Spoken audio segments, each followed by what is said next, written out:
The first person who notices your tears is rarely the one who caused them, but sometimes they become the one who changes everything. My name is Emily Carter, and if you had walked into Bellissimo on that rainy Thursday night, you would have thought I had everything under control. My black server's uniform was perfectly pressed. My ponytail was neat. My smile was practiced down to the smallest detail. Customers thanked me for my kindness. My manager praised my professionalism. Nobody noticed that I had spent 20 minutes in the employee restroom covering swollen eyes with concealer before my shift began. Nobody except one man. Rain tapped softly against the restaurant's tall front windows, turning the city lights outside into blurry ribbons of gold and white. The dining room smelled of fresh basil, garlic, and warm bread. Crystal glasses reflected the glow from antique chandeliers while a pianist played slow jazz near the fireplace. It looked like one of those places where happy endings belonged. I balanced a silver tray filled with sparkling water and expensive wine, weaving between tables as conversations floated through the room. Business deals, wedding anniversaries, vacation plans, ordinary lives. The kind I used to believe I would have someday. Emily, table 12, my manager called with a quick nod. VIP guests. I forced another smile and walked toward the private corner of the restaurant. 4 men occupied the table, each dressed in tailored dark suits that fit too perfectly to be ordinary. The other guests barely looked at them, but every waiter unconsciously gave them extra space. Power has a strange way of filling a room without making a sound. The man sitting at the center didn't touch the menu. He simply watched the room with calm, unreadable eyes. His dark hair was neatly combed back, and the charcoal suit he wore looked effortlessly expensive. He wasn't loud. He didn't have to be. Every small movement carried quiet confidence. Later I would learn his name was Adrian Moretti. That night, he was only another customer. At least that was what I kept telling myself. I stepped beside the table and began filling crystal glasses one by one. My hands stayed steady until someone laughed loudly across the room. The unexpected sound made my shoulders flinch before I could stop them. A few drops of water slipped onto the white tablecloth. "I'm so sorry," I whispered automatically, reaching for a linen napkin. One of the men smiled politely and waved it off, but Adrian never looked at the spill. His eyes stayed on me, not on my face, not even on my trembling hands. He was watching the tiny tear that escaped despite every layer of makeup and slid silently down my cheek before I could wipe it away. I lowered my eyes and quickly brushed the tear away with the back of my hand, hoping he had not actually seen it. Customers noticed spilled water. Managers noticed slow service. Men like him noticed things people spent years trying to hide. I finished filling the last glass and offered a quiet apology before reaching for the tray again. "Thank you, miss," one of the other gentlemen said with an easy smile. I nodded politely, but before I could step away, I felt it again. Adrian Moretti was still watching me. Not with curiosity, not with pity. It felt more like he was quietly solving a puzzle that nobody else realized existed.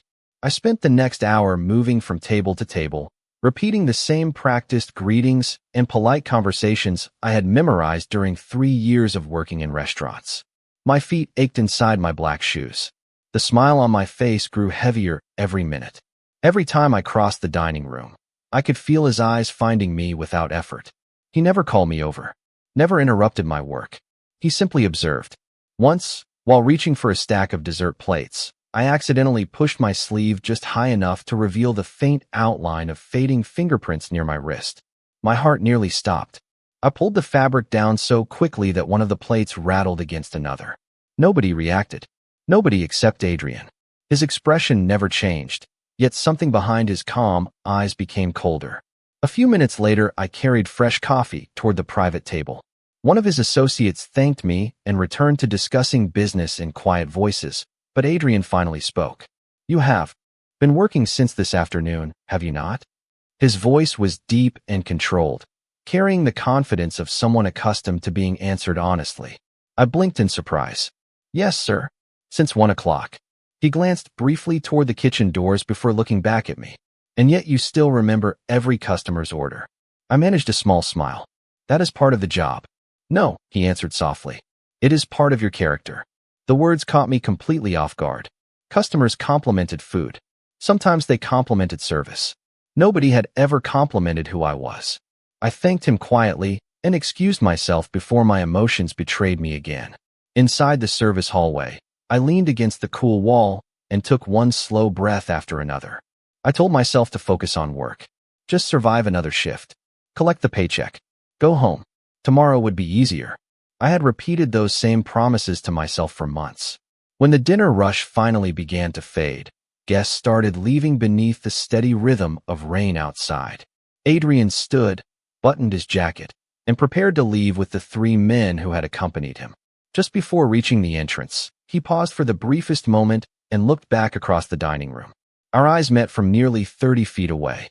There was no smile, no wave, only a silent promise that somehow made my heartbeat quicken. For reasons I could not explain, I knew that our paths had not crossed for the last time. The restaurant finally closed just after 11. The last guests disappeared into the rainy Manhattan night, while the kitchen settled into its familiar chorus of clattering dishes and tired laughter.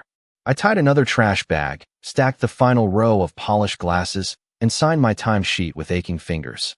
12 hours on my feet always made the walk home feel twice as long, but overtime meant I could pay another piece of my nursing school tuition. That thought alone kept me moving.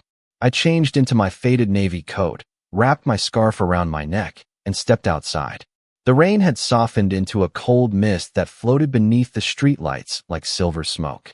I pulled my hood tighter and started toward the subway station 3 blocks away. The sidewalks were nearly empty except for the occasional taxi splashing through puddles. I kept my eyes down, just like I always did. It felt safer that way. Halfway down the block, a sleek black sedan waited beside the curb with its headlights glowing through the drizzle. I barely noticed it until the rear passenger door opened.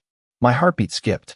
Adrian Moretti stepped onto the sidewalk, his charcoal overcoat perfectly dry despite the weather, as though the rain itself respected him enough to stay away. He did not block my path. He simply stood there with calm patience. Miss Carter. Hearing my name from his voice made me freeze. I had never told him my name. How do you know who I am? I asked quietly. I make it my business to remember people. His answer should have frightened me. Instead, it made me curious. He studied my face for a long moment before speaking again. You have been crying long before tonight. The words landed harder than I expected. I looked away toward the wet pavement. I am just tired. No. His voice remained calm. You are exhausted, but that is not what I asked. Silence stretched between us while passing cars hummed through the rain. I told myself to keep walking. I told myself that strangers did not deserve personal answers. Yet my feet refused to move. Adrian took one careful step closer, leaving enough distance that I never felt cornered. His eyes dropped briefly toward my sleeve where the fabric had shifted just enough to reveal the faint edge of another fading mark before I quickly covered it again. When he looked back at me, his expression had not changed, but something inside his eyes had become impossibly serious. Then he asked the question that quietly shattered every excuse I had rehearsed for months. Who did this to you? My throat tightened. Every answer I could have given felt dangerous. I forced a small laugh that sounded unfamiliar even to me. Nobody. I am just clumsy. Adrian held my gaze without raising his voice or challenging the lie. The silence that followed somehow felt heavier than any argument. Finally, he gave a slow nod that told me he had heard my words, but believed none of them. Take care of yourself, Emily, he said softly before stepping back toward the waiting car. I watched the sedan disappear into the rain, unaware that my single dishonest answer had already set something much larger into motion. I stood on the subway platform long after Adrian's car had disappeared, replaying those 5 quiet words until they echoed louder than the train arriving beside me. Who did this to you? Nobody had ever asked that question before. Most people accepted the smile I offered them because believing appearances was easier than looking closer. I climbed aboard the nearly empty train and found a seat beside the window. Rain traced crooked lines across the glass while Manhattan slowly slipped away behind us. I watched my reflection instead of the passing streets. The woman staring back looked older than 25. Her eyes carried the kind of exhaustion that sleep never seemed to fix. 40 minutes later, I unlocked the door to my apartment building, a narrow brick structure squeezed between a laundromat and a discount grocery store in Queens. The hallway smelled faintly of old paint and burnt coffee. I climbed 3 flights of stairs, each step creaking beneath my shoes, and paused outside apartment 3B. The lights were already on inside. My stomach tightened. I unlocked the door quietly and stepped into the tiny living room. The television filled the room with flashing colors while Ryan sat on the couch scrolling through his phone without looking up. "You are late," he said flatly. I slipped off my wet coat and hung it beside the door. The restaurant was busy tonight. He finally glanced toward me. His expression was calm, almost pleasant, yet something about it always made me feel as though I had already disappointed him. "You could have called." My phone stayed in my locker during the dinner rush. He nodded once, but continued watching me with unsettling attention. "You have been working too much. You hardly spend any time here anymore." I forced a tired smile. "I am trying to finish nursing school. Only one more year." He sighed as though my dream inconvenienced him. "You worry too much about school and work. Life is supposed to be simpler than that." I looked toward the small kitchen to avoid another pointless conversation. Dirty dishes waited in the sink. Bills rested unopened beside the microwave. My backpack leaned against the table exactly where I had left it the night before. Everything looked ordinary. That was the strange thing about difficult seasons. From the outside, they often looked completely normal. I quietly began washing the dishes while Ryan returned his attention to the television. Neither of us spoke for several minutes. The only sounds came from running water and distant traffic outside the apartment window. As I rolled my sleeves higher to keep them dry, I caught sight of the fading marks on my wrist. I quickly lowered the fabric again, even though nobody else was looking. The habit had become automatic. Hide the evidence. Change the subject. Keep everyone comfortable. I stared at my reflection in the dark kitchen window and remembered Adrian's steady eyes. For the first time in months, someone had looked at me without believing the performance. Somewhere deep inside, a small voice whispered that maybe I had become so used to pretending that I no longer remembered what honesty felt like. The next morning began exactly the way every difficult morning had for months. My alarm rang at 6 o'clock. I silenced it before the second tone because I knew Ryan hated unnecessary noise. I dressed quietly, packed my anatomy textbook, and slipped into the kitchen to make coffee. The apartment was still dark except for the faint gray light filtering through the blinds. For a few peaceful minutes, I almost convinced myself that life was ordinary. Then Ryan walked into the kitchen. "You are leaving early again?" he asked. I nodded while fastening the lid on my travel mug. "I have class before my afternoon shift." He leaned against the counter with his arms folded. "You spend more time chasing that degree than you do building a future with me." I looked down at my coffee instead of answering immediately. Every conversation somehow found its way back to the same place. "The degree is part of my future," I replied softly. His smile never reached. His eyes. "We will talk about this tonight." I simply nodded and left before the conversation could grow any heavier. Outside, the cool October air felt easier to breathe than the silence inside that apartment. By noon, I was sitting through a pharmacology lecture, taking notes while trying to ignore the dozens of unread text messages lighting up my phone. They arrived one after another. "Where are you? Why are you not answering? Who are you with?" I turned the phone face down and forced myself to keep writing. Across campus, students laughed, hurried between buildings, and argued about weekend football games. Their lives felt wonderfully uncomplicated. Mine seemed to exist behind an invisible wall that nobody else could see. Several miles away, inside the top floor of a glass office tower overlooking Manhattan, Adrian Moretti sat at the head of a long conference table while executives discussed contracts worth millions of dollars. He listened without interrupting, yet his attention drifted elsewhere. Finally, he closed the folder in front of him. "Reschedule the rest of today's meetings," he said calmly. His associates exchanged surprised glances, but asked no questions. One of them, Michael, followed Adrian into his private office moments later. "Is something wrong?" Michael asked. Adrian looked through the floor-to-ceiling windows toward the city below. "Find out everything about Emily Carter." Michael waited. Adrian rarely repeated himself, but this request carried an unusual weight. "Everything?" he asked carefully. Adrian nodded once. "Where she lives, who she lives with, where she studies. I want facts, not assumptions." "Is she a threat?" Michael asked. Adrian remained silent for several seconds before answering. "No. I believe she is the one living under one." By sunset, quiet reports had already begun arriving from people Adrian trusted. Restaurant schedules, college enrollment records, apartment addresses. Small details that meant nothing alone but formed a larger picture together. Every new piece confirmed the same troubling pattern. Emily Carter had become exceptionally skilled at pretending everything was fine. Adrian read the final page, closed the file without a word, and stared out at the glowing city lights. His expression remained perfectly calm, but anyone who truly knew him would have recognized the dangerous certainty settling behind his eyes. He had asked one simple question the night before. Now he intended to discover the answer, even if Emily herself refused to speak it. 3 days passed without another word from Adrian Moretti, but something around me had quietly begun to change. I noticed it first on Wednesday morning while leaving campus.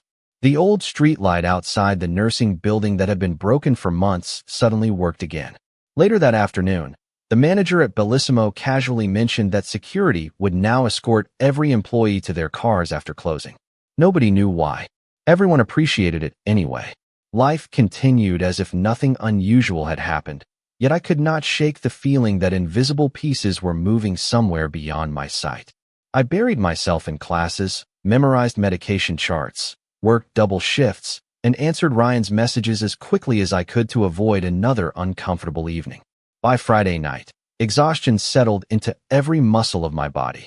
My final table left just before closing, and I carried the last tray into the kitchen with legs that felt heavier than concrete. Maria smiled as she untied her apron. "You look like you have not slept in a week." I laughed softly. "That obvious?" "Only to people who care enough to notice." Her words lingered in my mind longer than she realized. An hour later, I stepped outside into the cool autumn air. The rain had finally stopped, leaving the sidewalks shimmering beneath rows of streetlights. I wrapped my coat tighter and started walking toward the subway station. Halfway there, my phone vibrated. "Ryan." I answered after the second ring.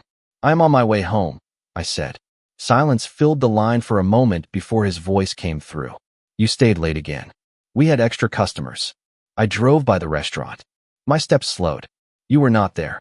My stomach tightened. "I was taking out the trash behind the building." Another pause. "Come straight home." The call ended before I could answer.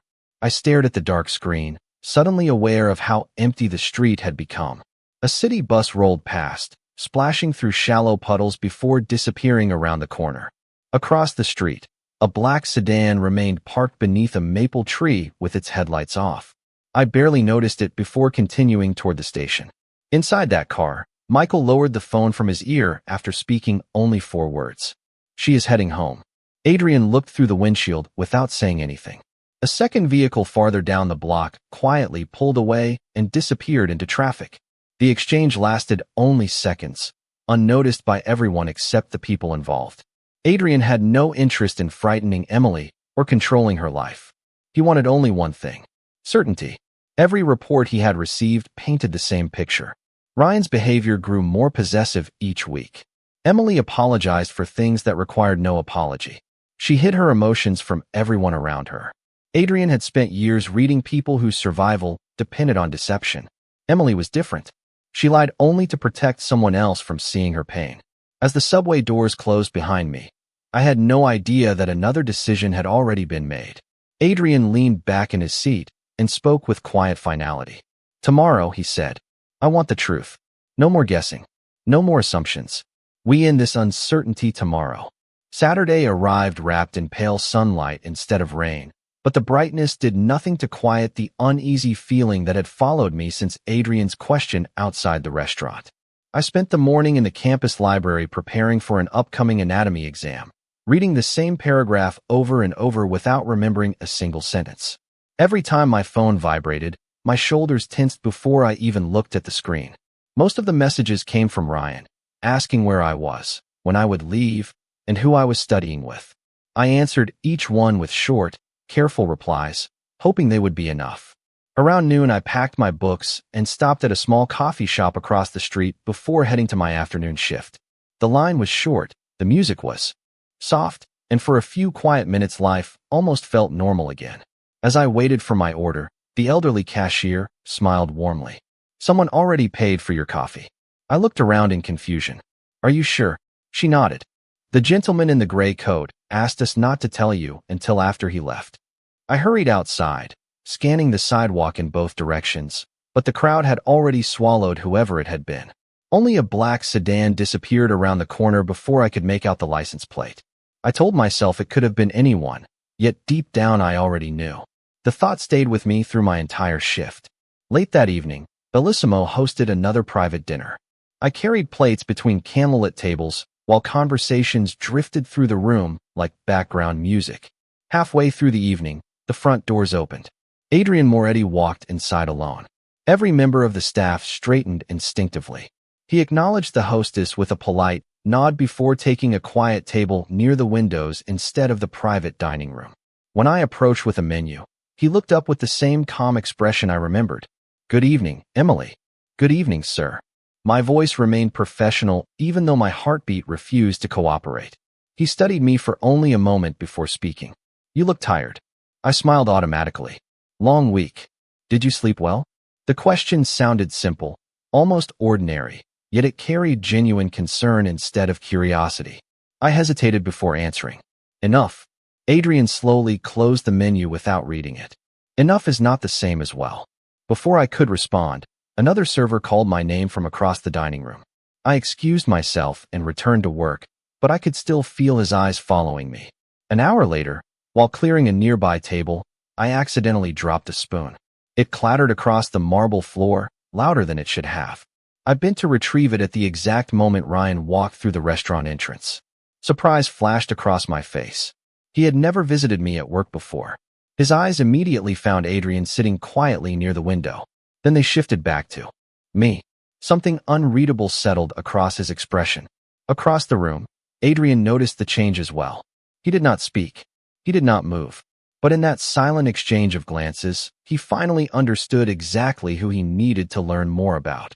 The rest of the evening unfolded beneath an uneasy silence that only I seemed to hear. Ryan accepted a table on the opposite side of the dining room, but every few minutes I could feel his eyes following me as I worked. Adrian remained near the windows, speaking quietly with no one, occasionally glancing outside, as if the city itself held his attention. Yet I noticed something strange. Neither man ever acknowledged the other directly. They did not exchange greetings. They did not exchange words. Somehow that made everything feel even heavier. I finished serving dessert and carried an empty tray toward the kitchen when Maria gently touched my shoulder. "Your friend keeps watching you," she whispered. I forced a small smile. "He worries too much." Even as I said the words, they sounded less convincing than ever. When my shift finally ended just after 10:30, I changed clothes as quickly as I could. My locker door had barely clicked shut when my phone buzzed. "Ryan." I answered immediately. "I am coming downstairs. Wait for me outside," he replied before ending the call. I stepped through the employee entrance into the cool autumn night.